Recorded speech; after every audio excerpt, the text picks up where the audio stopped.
Vasistha continued.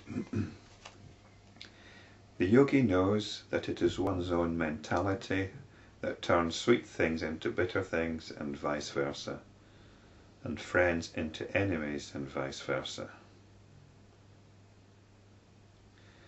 In the same way, by changing the angle of vision and by persistent practice, one can develop a taste for the study of scriptures and for Japa, etc., which were uninteresting earlier.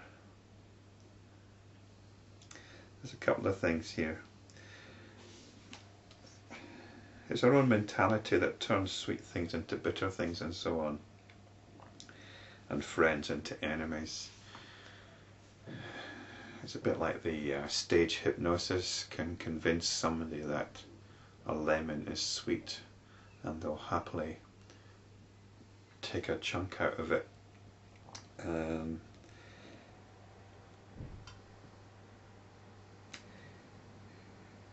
We create we create the world in that sense. We tend to objectify the world in terms of our own tastes and so on. On a simplistic level, we might say to somebody, that was a great film, or this is a brilliant book. And what you're really saying is, I liked the film, or I liked the book. But we'd like to try and objectify our taste to kind of, somehow that makes it more important than just saying that we like it. So we kind of objectify our own inclinations. You might get a bad impression or a bad vibe from somebody and say that person's evil. All you're really saying is you don't like them. But you somehow feel that your like has the force of a deep intuition rather than a prejudice. So it's our own mentality that decides what things are like. In the same way, by changing the angle of vision and by persistent practice, you can change your taste for things. I suppose a clear case of this is with music. You might put on some music which you think is absolutely awful, and how can anybody in their right mind get anything from this? But then you might listen to it a few more times, or listen to it when you're in a different mood, and it'll be like the pennies dropped and you think this is absolutely wonderful, and you might actually like it. It says, though, by changing the angle of vision, which is quite a peculiar turn of phrase. I suppose you could understand that as by changing the way you look at things, but we can take this phrase quite literally. Changing the angle of vision, if you can change it by 180 degrees exactly, then you have some idea of what spirituality is about, or you have some experience of what spirituality is about.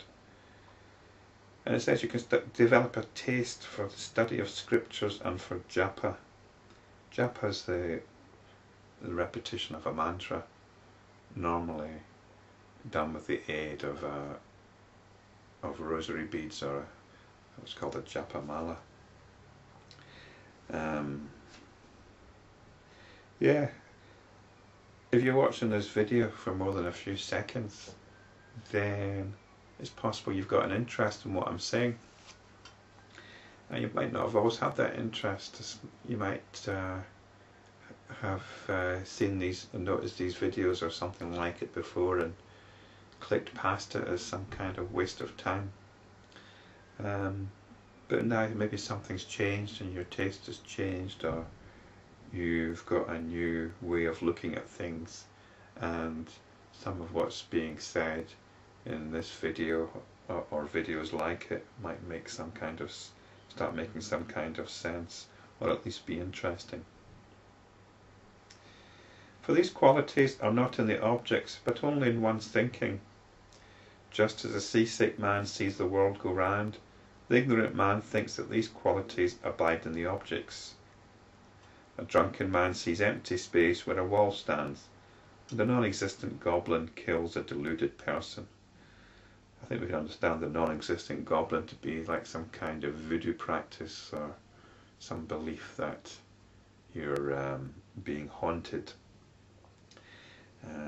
Can have quite such beliefs can have quite serious consequences. Yes, to go back to sweetness and bitterness. You take a bite out of an apple and it tastes sweet. Now, is that sweetness something intrinsic to the apple? We say the apple is sweet, but that's our experience. That depends on our taste buds. I suspect there isn't anything intrinsic to the apple which we could say is sweetness. I mean, the scientists can identify certain sugars in the apple, and but then again that just shifts the question to, well, why do we experience sugar as sweet? And in fact, how do we experience colour in a certain way?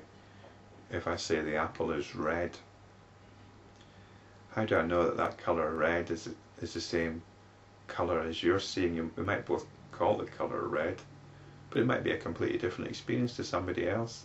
They're just used to calling another colour by a different name. Is there anything in the apple which is red? Reds is to do with our perception of it. Who knows whether there's no intrinsic redness in the apple itself. It's something which our mind creates based on certain information, the scientists would say. But I would just say it's something that is mind created, not based on anything. This world is nothing but a mere vibration of consciousness in space. A mere vibration of consciousness, that's what the world is. Not too sure about this term vibration, it's used quite a lot, but it conjures up, I don't think it conjures up a very helpful image. I think the idea here is though, or the sense is that there's something dynamic going on.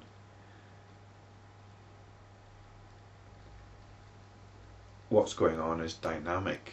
It's consciousness. It's being. It's becoming. It seems to exist even as a goblin seems to exist in the eyes of the ignorant. All this is but Maya, for there is no contradiction between the infinite consciousness and the apparent existence of the universe. It is like a marvellous dream of a person who is awake.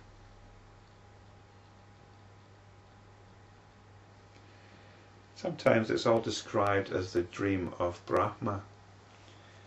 That's often that we're all living in the dream of God. It's God's thought that we're living in God's dream. But that's ascribing some reality to an external entity called God or Brahma. And that entity has no more reality than I do or you do.